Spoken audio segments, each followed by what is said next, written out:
जन अधिकार पार्टी को लेकर एक अफवाह फैल रही है बिहार की राजनीति में कि जन अधिकार पार्टी का जो है विलय होने जा रहा है कांग्रेस या जनता दल यू में। हमारे साथ अभिजीत सिंह चौहान हैं, प्रवक्ता हैं जन अधिकार पार्टी के, साथ में पूर्व में चुनाव भी लड़ चुके हैं ढाका विधानसभा से। क्या सर आप लोग मर्ज कर रहे हैं पार्टी? बिल्कुल नहीं, हम लोग कोई ऐसी ये बिल्कुल अफवाह है। हम लोग कोई मर्जर की कोई सवाल नहीं पैदा होता है। हमारी पार्टी जो है उसका राजनीति करने का अर्थ है सेवादारी। हम सेवादारी कर रहे हैं और हम सेवादारी करते रहेंगे। और मर्जर का जहाँ तक सवाल है, जिनको भी दूसरी पार्टियों से, जिनको जन अधिकार पार्टी में पप्पू यादव जी के सिद्धांत जिनको अच्छे लगते हैं, अब वो लोगों की आने की बारी है। जन अधिकार पार्टी किसी पार्टी में मर्ज होने के लिए नहीं जा रही है। कहा जा रहा है आप लोग कांग्रेस या जेडीयू में शामिल होंगे? कांग्रेस या जदयू का सवाल नहीं है। जन अधिकार पार्टी में अगर कोई दूसरी पार्टी से अगर पप्पू यादव जी के विचारधारा पर चलने के लिए तैयार है तो हम उसका स्वागत करते हैं, हम उनका वेलकम करते हैं। लेकिन जन अधिकार पार्टी किसी दूसरी पार्टी में मर्ज होने नहीं जा रही है। सुशासन बाबू से पीएम मटेरियल बनने चल गए, उन्हें साबित करना पड़ रहा है। अगर वो अच्छा काम किए रहते, अगर वो अच्छे व्यक्ति रहते तो उन्हें साबित नहीं करना पड़ता। मटेरियल किस बात का मटेरियल? जो व्यक्ति चुनाव खुद नहीं लड़ता है, एमएलसी की चोर दरवाजे से जो एमएलसी बन के मुख्यमंत्री बनता है, जो 1977 में चुनाव हार गया हो जेपी आंदोलन के बाद, वैसा व्यक्ति जो है कि किस बात की बात करेगा? वो कौन से, वो पंचायत का चुनाव हो रहा है, क्या अपने गांव से मुखिया का चुनाव लड़ सकते हैं? नीतीश कुमार जी या सुशील कुमार मोदी एक वार्ड का चुनाव नहीं जीत सकते हैं। जो व्यक्ति 1977 में चुनाव हार गया हो, जो व्यक्ति चोर रास्ते से मुख्यमंत्री बना हो, जिसके पास बहुमत न होते हुए भी सरकार में बना हुआ है, ऐसे व्यक्ति से कोई उम्मीद इस बिहार की जनता को नहीं है। बिहार में केवल एक ही उम्मीद है, वो है आदरणीय पप्पू यादव, जिनको साजिश के तहत जेल में डाला गया है। आज अगर पप्पू यादव होते तो जहां जहां बाढ़ आया है वहां लोगों की मददें होती। जन अधिकार पार्टी मदद कर रही है, लेकिन हमारे गार्जियन को, हमारे अभिभावक को, हमारे नेता को एक षड्यंत्र के तहत जेल में डाला गया है। आज गैस का दाम बढ़ गया, गैस का दाम बढ़ गया। आप मुझे बताइए, योजना योजना पर आप चुनाव जीत के आ गए 19 का, आपने गरीबों को मुफ्त में गैस का कनेक्शन बांट दिया। आप मुझे बताइए कि गरीब 975 रुपए कहां से लाएगा अपने नए गैस के लिए? क्या कोई योजना है सरकार के पास? कोई योजना नहीं है, केवल और केवल लूट है। जीएसटी की बात करते हैं, मैं आपको बताता हूं जीएसटी की जो बात ये लोग कर रहे हैं, जीएसटी में अगर आप देखें, अभी आप पता करें तो जितने भी व्यापारी हैं वो त्रस्त हैं। उनके सबों के पास नोटिस आ रहा है, लव लेटर आ रहा है उनके पास कि आपका फलाने महीने का 1 साल पहले का जो है वो आपका क्रेडिट इनपुट नहीं दिया गया है।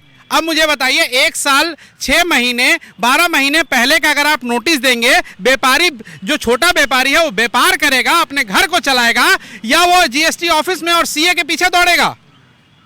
तो ये जो सरकार है ये सिर्फ बरगलाने की कोशिश करती है, धर्म और जाति के ऊपर हिंदुस्तान को बांट के राज करना चाहती है। इनके पास कोई ऐसी योजना नहीं है जिससे कि देश आगे 10 साल के बाद, 20 साल के बाद और 100 साल के बाद कहाँ ये देश जाएगा। इनके पास ऐसा कोई दिशा निर्देश नहीं है, इनके पास ऐसी कोई सोच नहीं है।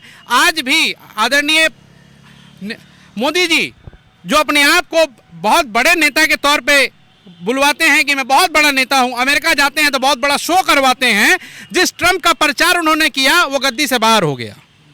जिस ट्रंप को उन्होंने नमस्ते लंदन और कोरोना लाए हमारे हिंदुस्तान में, ये मोदी जी की देन है कोरोना। अगर नमस्ते ट्रंप नहीं होता हिंदुस्तान में तो हिंदुस्तान में कोरोना नहीं आता। अगर ठीक है, अब हम तीसरा सवाल ये भी कर लेते हैं कि एक विधायक हैं, भागलपुर जिले से आते हैं, गोपालपुर से हैं, गोपाल मंडल, एक उनकी तस्वीर वायरल हो रही है कि जो तेजस ट्रेन चल रही है नई दिल्ली से राजेंद्र नगर के बीच में, वो हाफ चड्डी पे दिख जाते हैं घूमते हुए। देखिए, ये जो है जदयू का चरित्र दिखता है, ये उसका संस्कार दिखता है। जैसा नीतीश कुमार अपने नेताओं को संस्कार देंगे, अब वो दिखने लगा है। तेजस ट्रेन जो एक ट्रेन नई शुरुआत हुई थी, उस ट्रेन को, या यूं कहें कि पूरे बिहार वासियों को मंडल साहब ने, माननीय विधायक जी ने कलंकित करने का काम किया है। ये चरित्र दिखाता है कि जनता दल यूनाइटेड का क्या चरित्र है, वो किस प्रकार की सोच रखते हैं, उनके मनोदशा क्या है। उनके लिए महिलाओं की इज्जत बिल्कुल नहीं है। ये प्रमाणित करता है कि जनता दल यूनाइटेड जो है वो समाज की, हमारी जो महिलाएं हैं उनकी इज्जत नहीं करता है। आपका सर जो जिला है, खास करके पूर्वी चंपारण हो या पश्चिमी चंपारण या उधर का जो भी बेल्ट है, वहाँ भी बाढ़ की स्थिति है, क्या हालात है उधर? देखिए, मई के महीने में एक तूफान आया, यस तूफान। दलहन की खेती पूरी तरह से नष्ट हो गई। जून के महीने और जुलाई के महीने में बाढ़ आ गया। और अगर हमारे चंपारण की बात करें तो बैराज से जब पानी छोड़ा जाता है, अभी पीछे 3 दिन पहले भी 3 लाख क्यूबिक पानी छोड़ा गया, तो वहाँ जो है धान की फसलें नष्ट हो जाती हैं। पूरे बिहार, समूचे बिहार की बात करें तो 5 लाख हेक्टेयर की खेती नष्ट हो चुकी है और अभी तक सरकार की तरफ से किसी भी प्रकार का ना मुआवजा देने की बात हुई है, ना उस पर किसी भी सरकार के तरफ से किसी प्रवक्ता या किसी अधिकारी ने कोई बयान जारी किया है। क्योंकि सरकार जो अभी की वर्तमान नीतीश कुमार की जो सरकार है, वो सिर्फ और सिर्फ वही योजना चलाती है जिसमें कि 2 पैसे 2 रुपया उनके लोग कमा सकें। अभी समीक्षा करने गए थे माननीय मुख्यमंत्री साहब? समीक्षा करने नहीं गए थे, वो फोटो खिंचवाने गए थे। कुछ दिन पहले आपने देखा होगा कि नेता प्रतिपक्ष भी नाव पर घूम रहे थे, उसी का जवाब देने नीतीश कुमार जी गए थे। ये सिर्फ और सिर्फ फोटो खिंचवाने की राजनीति है। अगर आपको समीक्षा करना है, अगर आपको काम करना है, तो आपने जो सहकारिता विभाग जो 1935 में बना था, उसको आपने डीलर विभाग बना दिया है। आज सारे पैक्स अध्यक्ष जो हैं हमारे बिहार में, वो एक डीलर बन के रह गए हैं। उनके पास पहले नेशनल इंश्योरेंस हुआ करता था, वो लोगों के खेत का जो है इंश्योरेंस किया करते थे, लोग उनके पास जाया करते थे। आज क्या हो रहा है, आज जो किसान बीमा है वो एक भ्रष्ट बीमा है। उसमें क्या होता है, क्रॉप कटिंग होती है। क्रॉप कटिंग करने के लिए जब इनका विभाग का लोग जाता है तो वहाँ पे पैसे की दलाली होती है। जो किसान पैसा देता है उसी के खेत की रिपोर्ट बनती है। जो किसान पैसा नहीं दे पाता है, जो बटेदार है, जो कमज़ोर है, जो लाचार है, जो 2 कट्ठा 1 कट्ठा की खेती कर रहा है, जो 5 कट्ठा 10 कट्ठा की खेती कर रहा है, जो पैसा नहीं दे सकता है, उनके खेत की बीमाएँ नहीं आती हैं। अगर आपको सहकारिता विभाग को रखना ही नहीं था तो आदरणीय अमित शाह जी ने एक अलग से विभाग क्यों खड़ा किया, क्यों उसके वो मंत्री बन गए? क्योंकि सहकारिता विभाग को केवल और केवल नेता जो हैं वो लूटने का काम कर रहे हैं। 1935 में, देश की आज़ादी से पहले बना हुआ ये विभाग है और इस विभाग को अगर सही ढंग से चलाया जाए तो ये किसान हित के लिए बना हुआ है। आज देखिए, बिहार में किसी भी किसान को बीज मिल रहा है। पहले सहकारिता के थ्रू बीज मिलता था। यूरिया की भी कमी दिख रही है। यूरिया की बिल्कुल कमी है, लेकिन बिस्कोमान का हम लोग धन्यवाद करते हैं कि बिस्कोमान आज पूरे बिहार में 265 का यूरिया दे रहा है। क्या नीतीश कुमार क्यों नहीं दे सकते हैं? केंद्र सरकार क्यों नहीं दे सकती है? क्योंकि बिस्कोमान एक सहकारिता का एक अंग है।